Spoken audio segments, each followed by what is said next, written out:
A new poll conducted by Israel's Dialogue polling group has produced results that should make President re-elect Barack Obama uncomfortable. It asked the Jewish Israeli public about the rights of the Palestinians they live alongside. To discuss the results of the poll, I'm joined now by Saba Jawad of Iraqi Democrats Against Occupation and Palestinian journalist Sami Habib. Welcome to you both. Saba, if we can begin with this poll. The figures are very telling. I'll summarize it like this. Israelis now have reached a stage where they accept that they're living under an apartheid state with Jewish Israelis at the top of that state, and they're quite happy with it. Is that a correct summary? It's absolutely correct. I mean, you have to understand the nature of the Israeli society as a settler, expansionist and colonialist in its nature, and therefore it would adhere to the racist kind of ideology which is manifested actually in this survey. Israeli supporters always object and find it offensive to be compared with the South African apartheid regime. But actually all the practices of the State of Israel, and this is borne out by this survey, that they are actually inherently racist against the population, the Palestinian populations. But you know what? It actually does more than that, because the argument by softened pro-Israeli media has always been maybe the majority of Israelis don't know what's going on. And if they knew, of course they'd object, because their forefathers have been through the same types of racism.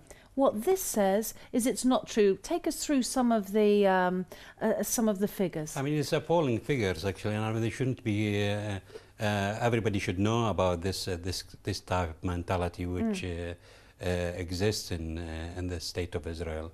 For example, people don't even want to send their children to the same schools as Arab children, high percentage. People don't even want to drive on the motorways with the Arab populations in Palestine. They wanted separate motorways and so on. They wanted systematic discrimination against public jobs, for example. People to apply for some jobs, they should be discriminated against if they are Arabs and so on. And the catalogue is very full catalogue of discrimination as well. Israel will not get away, or these people will not get away with such hatred and racism without the international support they get from the so-called international community, because the international community know very well what's happening in Palestine, what's happening in Gaza on a daily basis, but they still give a massive support for the State of Israel. Therefore, they're encouraging such policies. Okay, Sami Habib, these new figures then show that the international community is supporting apartheid. Would you go along with that? Well, I entirely agree. The international community is not only supporting Israel, but it's complicit. Its silence is complicity, as they say. International community was turning a blind eye over Israel since its early beginnings. Many international resolutions in the UN, General Assembly and Security Council were passed to protect Israel and to give it the protection that it needs. Even in 2004, when the International Court of Justice in Hague ruled that the wall was illegal and has to be dismantled, nothing has happened. There is no mechanism within this international community to force Israel implement what it has to. That's on a political level. Let's look at on a street level. Everyday Israelis, kids going to university, mothers doing their shopping.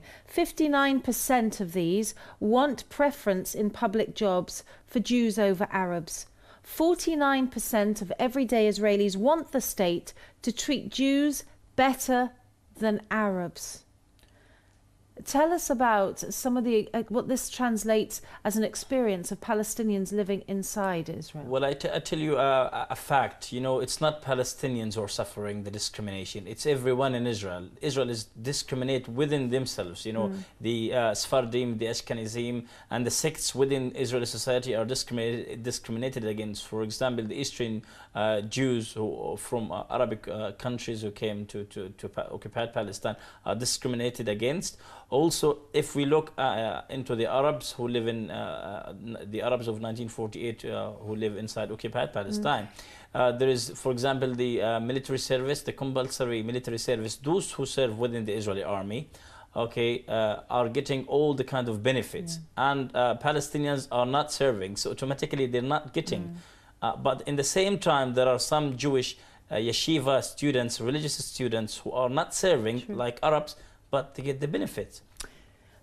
Saba, a point made by Sami there, that actually we're looking at one group here, the Palestinians, the inside, but actually there are Ethiopians, there are Africans working in Israel who suffer the prejudice as well. They are subjected to discrimination as well, but I mean the majority of people who are witnessing and suffering daily these type of discrimination are the Palestinians, and it's actually been going on for 64 years.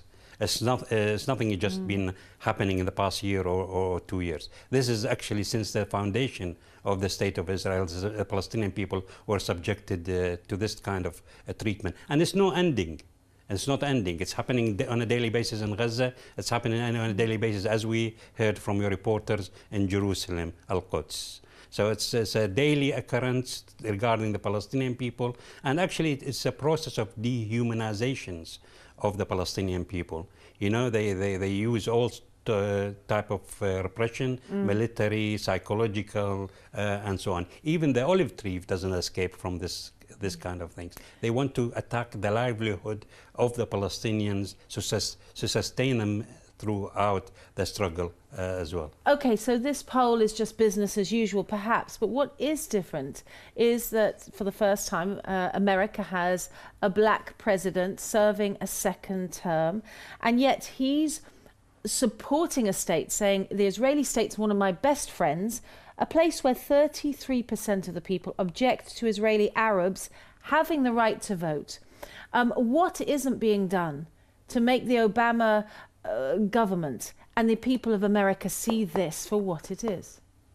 Well, I think what is happening within the Arab countries, there is no mechanism within all these Arabic countries to pressure on the US. I guess we have lots of tools as Arab states to pressure on the US to change its foreign policy, but sadly Arab states and Arab regimes are silent. They're not pressuring. If they want, they can, and they could affect the American foreign policy, but alas, they don't want to do this. And this is reflected on Obama. You know, his promises when he came for his first term were giving us hope, but after that this hope turned into a gloomy sky where it trained the Israeli rockets within his very first days when he was elected.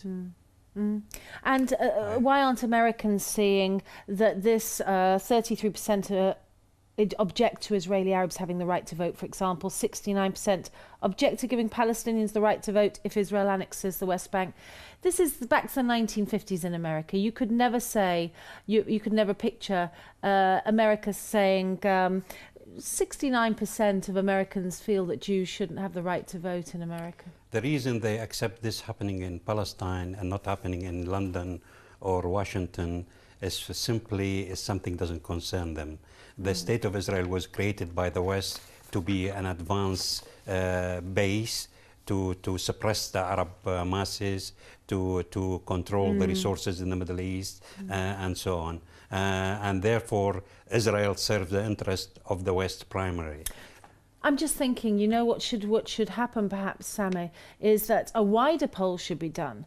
Do Europeans, white Europeans, also feel that the Arabs in Israel, that would be an interesting follow-up to poll to do.